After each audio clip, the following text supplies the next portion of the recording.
Hello, I think I best start this review off by making a quick disclaimer. I don't really know anything about music. I don't play instruments, except for that cheap guitar over there. I can't sing. I'm not a songwriter, I don't know how to make music, so I'm basically unqualified to talk about any of this, but I'll do it anyway. Because a few days ago, Taylor Swift released her new album, The Tortured Poets Department. Now, I'm a bit of a passive Swiftie. I like her music. I haven't listened to everything. I don't go to the shows because it's way too expensive, but I enjoy it. And of course, I sat down and listened to this new album. And I thought, what if I just make a short video to give my thoughts on everything of the album. I think I'll probably start off by saying something that is maybe a bit of a hot take, but I don't think that Taylor Swift deserves the hate that she gets. I think that she's a brilliant songwriter and has such an impressive career. And all of the previous albums. Also, probably need to state that I did enjoy Midnights myself.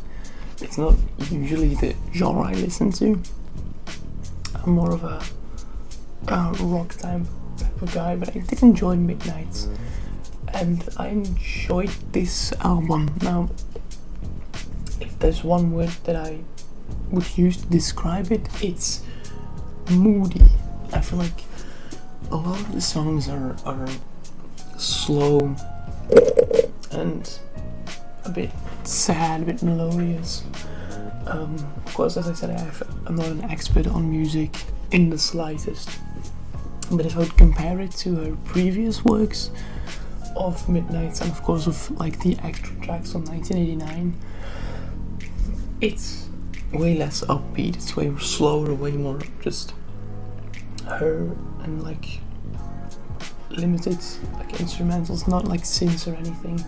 It's just way calmer, way more toned down, and just moody. It's how I would describe it. It's not upbeat like other albums she's made. I think it's more in the line of Folklore or Evermore, where it's just calm and maybe soothing music, just a bit more sad. And of course she also released the anthology, so a bunch of extra tracks. Of course, here you can see already which songs I personally added to my list that I enjoyed. There's also a few songs that I just think are maybe a bit repetitive, not as fun, a bit generic maybe. But as I said, there's a lot of songs on this one that I really enjoyed. Off the top of my head, I think the collab with Post Malone, excuse me, the collab with Post Malone, surprising but pretty good, as well as the title track. I enjoyed that one. So Long London, I've seen people like it. I haven't added it. Maybe I'll like it more the more I listen to it. Again, the collab with Florence and the Machine, pretty fun. I've heard people say that Who's Afraid of the Lonely isn't great. I've added it. I don't know. I guess I enjoyed it when I listened to it. The Smallest Man Who Ever Lived, I actually remember that one being pretty good. And then of course it's this bunch of extra tracks. I've not added all of them. I don't think I've even listened to the lower ones of the anthology. I've listened to the ones, of course, of the main album, but yeah, I wish I need to spend more time to listen to all of it. But of course, this review is mostly about the main album, so basically it's all the way until 14, I think. Let me check. Correction, it's until 16, so until Clara Bow. Of course, I've listened to the anthology because it was more. Yeah, honestly, I thought it was a solid album. Is it her best? I don't personally think so. Is it her worst? I don't know. I don't know if she even has like a worst. I don't know, just like an album that I would say this one sucks. Yeah. Now, maybe to round it off, I want to see what other people thought of it. So, let's check the like scores she got from critics. I thought myself a little bigger for this, but I went to Metacritic, where I of course could see all the critic reviews. So that Rolling Stone and The Independent gave it a 100, which I think maybe a bit too high. They called it stunning, as I said, more like folk more than evermore. Variety also gave it a 94, saying it comes closest to any of her 11 originals to just drilling tube. I don't know what they mean with that. They say it feels Taylor Swift-esque. I hope that. Yeah, sometimes I read these reviews and I think, what are they even talking about? Like, The Independent is just short, sweet, terrific reminder of the intense personal connection.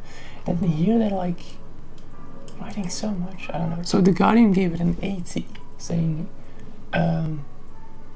it's too long. Yeah, too long. It's an hour in total, I think.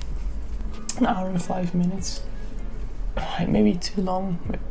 But that's also basically saying that it's too much of the same. Which I do have to say, the songs all kind of have the same feel to it. They all have like that same mood around it. Now there are also critics that didn't like it. Based Magazine, which is a magazine I've never heard of, called it hollow. Based Magazine, I've never heard of that. Is it big? Yeah, I don't know. They didn't like it. Of course, we shouldn't take everything that critics say for their words. I think if we then should come to a conclusion, I liked it. It's not my favorite album ever. It's not my least favorite album ever. And if I put on a score, I'll be rather generous. I give it an 8 out of 10. Maybe a bit generous, but I enjoyed it. So I then want to thank you for watching this short review on, again, something I've like no expertise on. If you want to see more, like, and then also subscribe if you enjoyed it.